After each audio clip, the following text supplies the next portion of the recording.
As a first-generation college student, how has that status, that identity helped you? I come from parents that have no education, and their struggles of not being educated have given me that motivation to succeed and to better myself. My parents have always had the drive to work hard and to provide. They transferred hard work and ethics to me, and now I'm transferring educational knowledge to my daughter, to fall in love with what they want to do.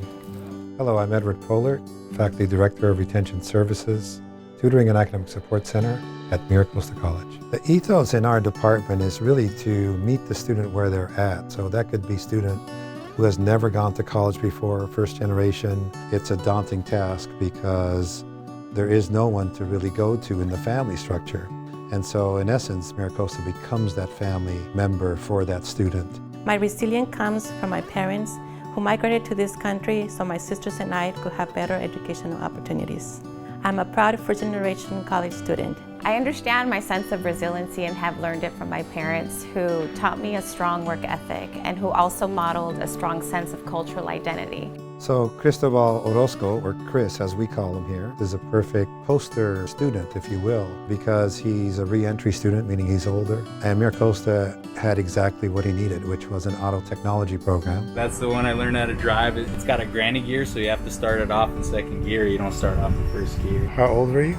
I was 15 years old when I started driving that truck. I took apart the hood, and actually the motor's about to come out. I want to put a different motor in it, a bigger one. I love automotive industry. It's something that I've always been passionate about. When I went into an interview for a really good job, I had no resume, but I had a lot of experience. The gentleman that interviewed, he said, you know what, I really want to pick you, but I can't. When I heard that, it hit me hard. I felt like a failure. It made me feel like all the hard work and all the struggles of beating my knuckles, working late on cars, failing at fixing cars, and then being able to fix them again. I felt like all those things were for nothing. I was lost. I had no care for anything. And I realized that I want to do something in my field, and I want to be able to feel validated in the things that I love. So that's what really decided me to want to come back into school. Being a first-generation student, I felt that I've never fit in anywhere. I always had that little voice always telling me, you can't do this, what are you doing, you're a failure. And I've always felt that way. But it was something I needed to do, it was good. My resilience comes from the hardworking people I have lived among my entire life. I teach to encourage students to recognize their self-worth. My resilience comes from changing the life of my students on a daily basis who serve their community for the betterment of the world.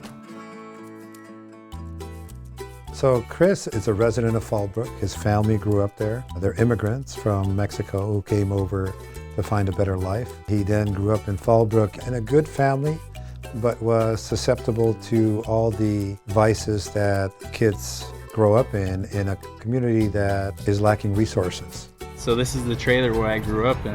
A lot of kids, we all grew up together and making bad decisions. It's a friendly village, but very segregated. The nearest park for this area is more than a mile away. So kids don't have anywhere to play here. And I didn't move out until after my first year of high school. My resilience comes from my mother, who came out of domestic violence when she was 19 with 4 young children. And my resilience comes from watching my single-parent mom raise 4 kids on a minimum wage salary. Remember, the word impossible just says, I'm possible. He's lived in many parts of North County. Vista is his most recent. Hi, we're in Vista, California, right next to the Vista Transit Center. I lived here since late 2016, 3 years I lived here. I moved in because it's very affordable, and my first impression when I moved here is I'm back in the hood. I'm back where I was raised. We had issues with, people getting murdered in broad daylight, people getting stabbed, or even dogs running loose and biting, so I didn't even feel good walking my dog. Finally decided to move because our daughter was getting too big and we needed more space, and we got tired of all the trouble that was here in this neighborhood. My resilience comes from my mother, who immigrated here from the Philippines and raised me to be the man that I am today. So remember that you're not just doing it for you, you're doing it for them. My resilience stems from the immigrant experience of my parents and their work ethic. That transcends to me wanting to excel in things I pursue. My dad's a garbage man, right? But he's the smartest person I've ever known. He taught me how to be a man, how to be, responsible with myself. So the way that I'm gonna do my education now is cater to my family. I wanted to save my body for them. I see myself in the educational field. Automotive will leave you with your arms tired at the end of the day. So that's why I came back to school, because I realized being a teacher, you don't have to utilize more of your body in the automotive setting. The love for teaching, he's growing that here as a tutor. He's our first auto tech tutor ever. He's also an academic success coach because he's going through the similar things that students from first generation college backgrounds are experiencing. I get my resilience from my parents. Both instilled in me values that helped me in my journey to get me where I am today, such as hard work, dedication, and never forgetting where you come from. My resilience comes from growing up in public housing, being the first in my family to go to college. What you put in is what you get out. The most successful experience that I've had here at Maricosta has been my internship. The co-teaching internship I did with one of my mentors, Arnaldo Williams. I think he identified with myself and he saw that I was willing to help him to achieve what he wanted to do. And I think he chose me as his mentor. Because you knew that I was here for a resume. Yeah. And I told you, like, hey, I'm here for a resume.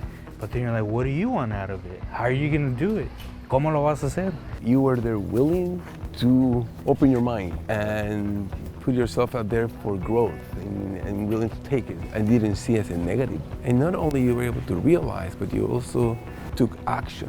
I knew that you didn't just want to set up a banner for me and say, success for Chris. You were like, hey man, you can do it, but you gotta do the work, And that's what I've been doing. You can see the satisfaction on his face when he helps students. You can see that he enjoys it. That's something important, you have to love what you do. What has been one of the most challenging obstacles for you? I'm an older student. I've already worked in the field where I'm passionate about. It's hard to juggle because I have to provide for my children and I have to come to class, which that takes away from me being able to work. Why is it the funnest part? Because you have lots of friends at school? Yeah? Who are your friends? Oh, Jameson, I do remember Jameson. I love my daughters. They're my world, they're everything. I wake up every day and I do everything to better myself so I can transfer it to them.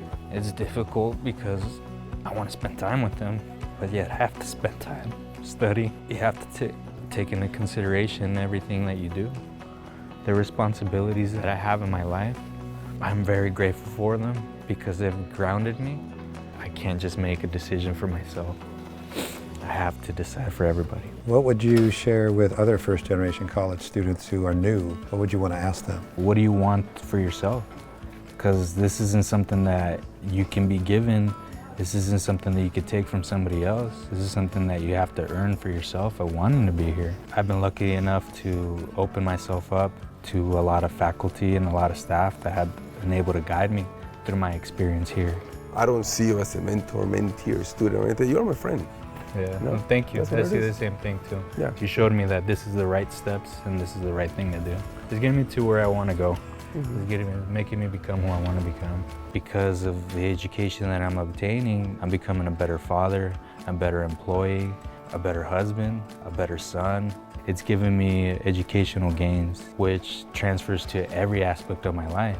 I get my resilience from my parents who survived war and laid the path for me with a can-do attitude and a positive attitude that nothing can stop me in my way as long as I work hard.